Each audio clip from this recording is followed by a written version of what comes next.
Hadirin hadirat sekalian, kita akan lanjut menjawab pertanyaan yang sampai kepada kami. Pertanyaan yang berikutnya adalah, Ustadz, jika saya sebagai amilin dari zakat, ya, apakah saya berhak mendapatkan bagian dari zakat?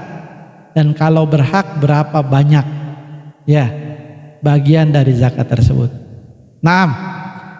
Allah Subhanahu wa taala berfirman dalam surat At-Taubah ayat 60, di mana berfirman Allah Subhanahu wa taala, innamas shadaqatu lil fuqara wal masakini wal amilina 'alaiha wal mu'allafati qulubuhum wa fir riqabi wal gharimina wa fi sabilillahi wa ibnis sabil faridatan minallahi wallahu alimun hakim. Sesungguhnya sedekah itu atau zakat itu, ya, diberikan kepada fuqara wal masakin wal amilina 'alaiha, amil atas sedekah atau atas zakat tersebut, wal muallafati qulubuhum, orang-orang yang muallaf hatinya, orang baru masuk Islam yang masih lemah imannya. Insyaallah hari besok kita akan bahas tentang zakat fitrah. Ini kita akan bahas satu persatu, tapi malam ini kita menjawab pertanyaan ini saja. Al-amilina 'alaiha. Al-amilina 'alaiha termasuk dari ayat ini adalah orang yang berhak mendapatkan zakat, ya, dari asnaf ats-tsamaniyah, ya, 8 golongan yang berhak mendapatkan zakat. Nah, sekarang kategori amilin itu seperti apa? Amilin itu seperti yang disebutkan dalam kitab-kitab ulama begitu di mazhabnya Imam Syafi'i, bahwasanya amilin itu adalah orang hakim atau orang yang ditunjuk oleh hakim, oleh pemerintah untuk mengumpulkan zakat dan menyalurkan kepada yang berhak, begitu, dan mencatatnya, begitu, dan mereka tidak digaji, tidak mendapatkan gaji. Jadi yang pertama catatannya, mereka ini ditunjuk oleh pemerintah atau pegawai pemerintah yang menangani zakat. Kalau di sini apa namanya? Bajis, ya, atau laziz, begitu.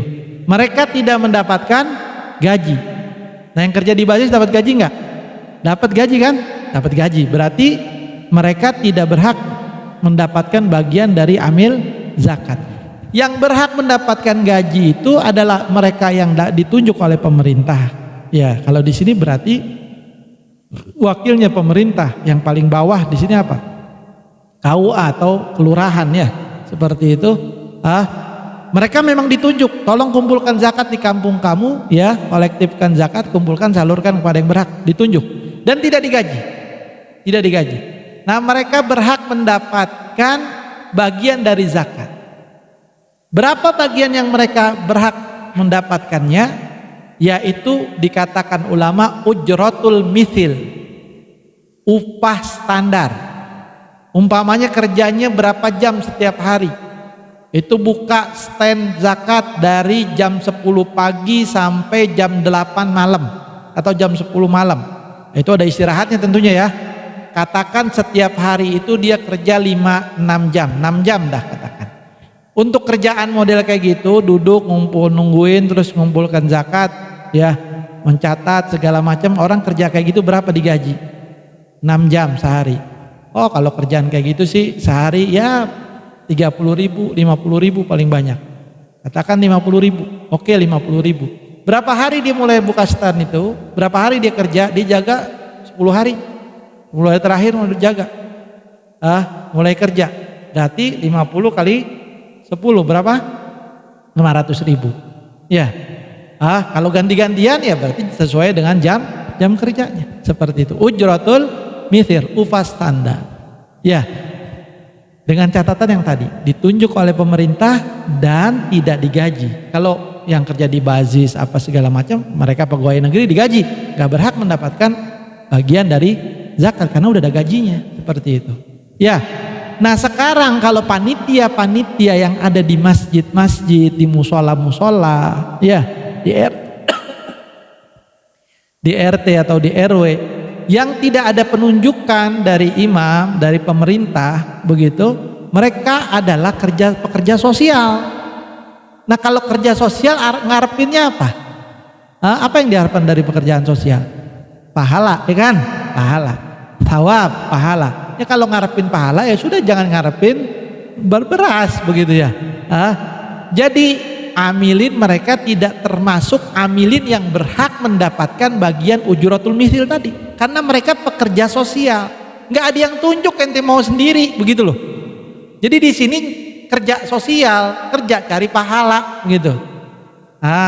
Nah kalau termasuk si amilinnya ini adalah fakir miskin, dia termasuk fakir miskin, ya dia berhak mendapatkan zakat karena dia fakir miskin. Atau dia punya utang, dia berhak mendapatkan bagian zakat untuk membayar hutangnya. Atau dia musafir dan seterusnya, yang nanti kita akan bahas satu persatu itu. Ya, jadi kalau amilin yang di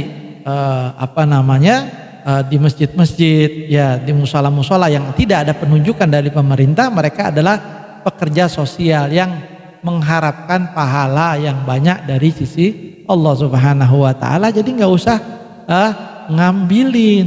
Jadi ada dua macam nih, ada amilin, ada ngambilin. Ya. Jadi orang datang bawa duit lagi, ya zakatnya bawa duit, zakat harta, zakat fitrah pakai duit, begitu. Digelapkan, dikantongin, taruh laci, ya. Begitu. Beli rokok nih, beli rokok, duit zakat dibagi belum di jumlah aja belum sudah disuruh beli rokok buat ngerokok. La haula wala quwata illa billah. Beli rokok dari duit itu sendiri. Ya, atau dengan cara menjual beras. Ya, menawarkan kepada orang yang mau zakat fitrah yang dari rumah bawa uang, begitu kita menyediakan beras. Silakan beli beras dulu, begitu baru kita mengeluarkannya dengan beras, begitu ya. Nah, dibeli beras. Nah, jual beli berasnya itu kan ada keuntungan. Nah, itu bolehlah diambil buat konsumsinya amilin. Jadi jualan keuntungannya itu, jangan banyak-banyak untungnya juga ngambilnya, ya seperti itu.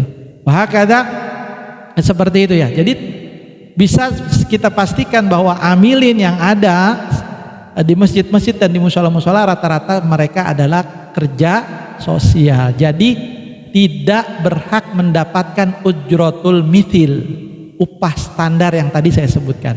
Kalau dia termasuk fakir miskin, termasuk asnaf athamaniyah, 8 golongan tadi, ia berhak mendapatkan dari kategorinya. Umpamanya dia orang yang berhutang, umpamanya dia fakir miskin, umpamanya dia ibnu sabil, atau umpamanya dia mu'alaf, ya dia berhak mendapatkan dengan kategori tersebut, bukan kategori amilin, al-amilina alaiha, karena nggak ada yang tunjuk ente jadi amil, gitu ya. Pemerintah nggak nunjuk ente jadi amil. Ini pekerjaan sosial seperti itu. Jelas ya? Wahakada. Sedikit lagi, yang kedua adalah Ustadz, bagaimana hukumnya bersiwak ya atau sikat gigi untuk yang sedang berpuasa. Makruh bersiwak bagi orang yang berpuasa begitu setelah zawal, setelah zuhur, ya setelah zuhur. Begitu.